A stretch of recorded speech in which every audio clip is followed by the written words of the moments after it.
heavily shorted up to 24% with a high beta of around 3.8622. IREN is trending and currently down 13.45%. In the regular session of today, the 2nd of October, it lost 15.2%, so it has recovered some of those losses.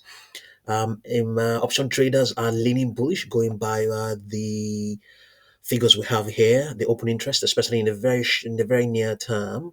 You can see what we have here. Open interest are remarkably or considerably, significantly, greater than what we have for here on the puts. They're significantly greater than what we have on the call side. This is for Friday the 5th of December. I think that is equally the case with that of the 12th of December. Yeah, that's equally the case. They are leaning. They're not even giving the calls any chance. They are not buying anything. They're not buying the calls at all. They're not at all. Yeah, just on in the monthly series, they seem to be diverging away from the negativity. They seem to be diverging slightly away, but I think it may be balanced, if not still more on the calls on the put side. Yeah, they are not in the very very near term between now and the next end of next week. Yeah, they are betting that Iran is not going to pick up. It's not going to pick up. That's what they are betting on. We'll find out more why the stock is trending and currently down. Okay, let's see now. Underlying trend still strongly bullish. Okay, the stock has been contracting the expansion that culminated on the 5th of November. Since that time, it's just been contracting it, and since the 24th, it has been trading within a tight range, so it's been consolidating. So some may have been expecting it to go ahead and, if anything, if it's going to break out from this consolidation pattern, maybe, especially, people who were leaning bullish, they would have been probably expected it to retest this Fibonacci projection of $50.92, but the reverse is the case. The reverse is the case. So this is the second straight session of losses as well. Yeah, and the extrapolation is saying that it might continue to do so up till the 6th of January, and remain depressed up till the 13th of January. Okay, the 40-day moving average is also dropping to ensure that it doesn't to ensure that any attempt to spike will be curtailed. So as things stand right now, momentum is also continuing to decline as well. And okay, a bounce is expected to pick up. It's expected to get to current levels by the 13th of January. No guarantee that will be the case, but all in all, it's just going to remain volatile with at depressed levels, not as elevated as it is right now.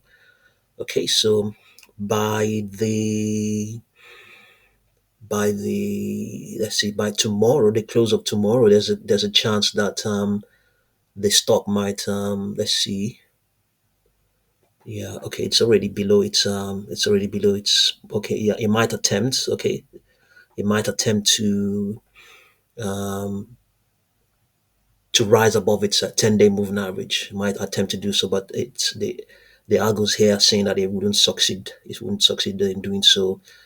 It won't succeed in doing so. The stock, that moving average, is dropping by 1.3425 points every day. On its 4-hour chart, let's see what we have. Yes, the downtrend is expected to remain in place up till the 12th of December. Yes, and the 40 period moving average is equally expected to continue to decline as well, to ensure that any attempt to bounce will be stifled. Okay, projections are currently saying 50.72, 55 dollars and 57.64.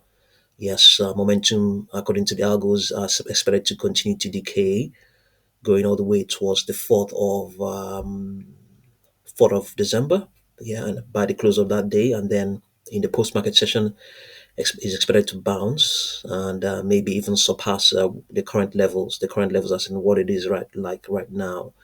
It's expected to go beyond those levels by the 8th of December pre-market session. So we'll see how it goes. Okay, so as I indicated earlier, the stock is currently trending. Let's hear about what's going on.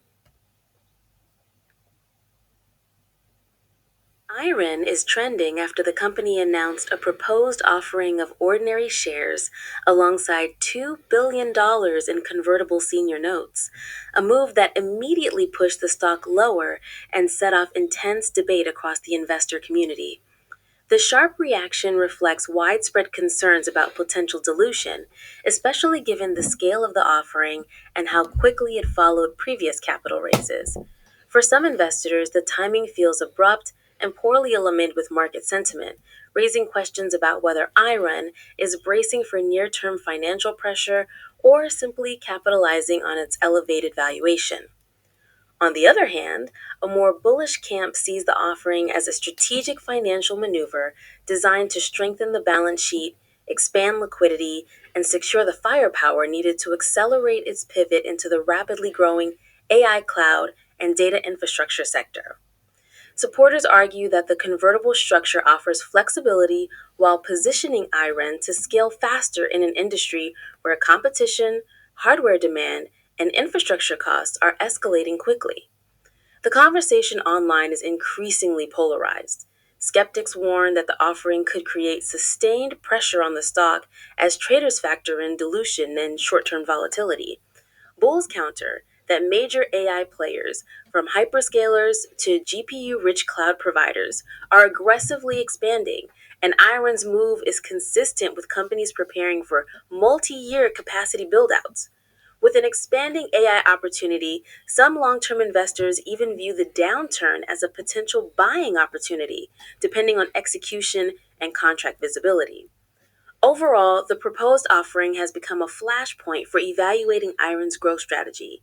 Is this a temporary setback tied to dilution fears, or a necessary step in building the financial foundation for the company's next phase in AI infrastructure?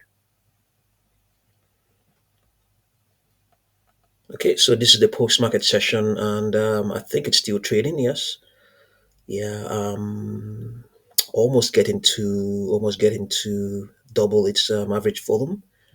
But in terms, okay, well, it's a down day, so it's if it's trading at a discount to its volume weighted average price, it's not out of place, given that it's depressed already.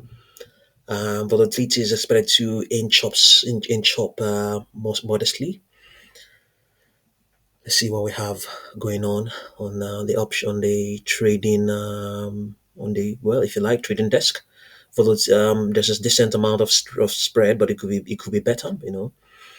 Okay, I think it fluctuates. Yeah. Are they discovering prices?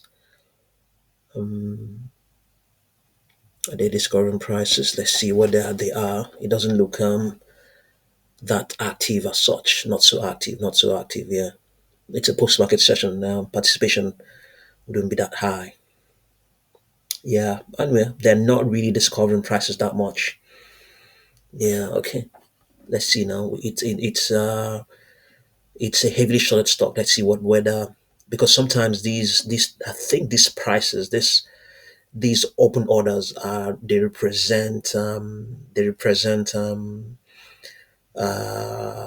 positions of short sellers.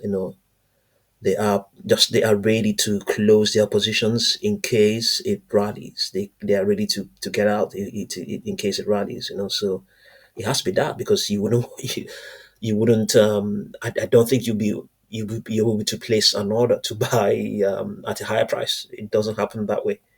If you did, it wouldn't even go through unless you probably have a short position, which makes sense. It's a counter, it's a party to your open order. It's a counter party to your open position. So it has to be that. It has to be the orders of short sellers. Yeah. So heavily shorted. Okay. Let's see how it goes, and I'll continue to update you. Thank you very much for watching this video.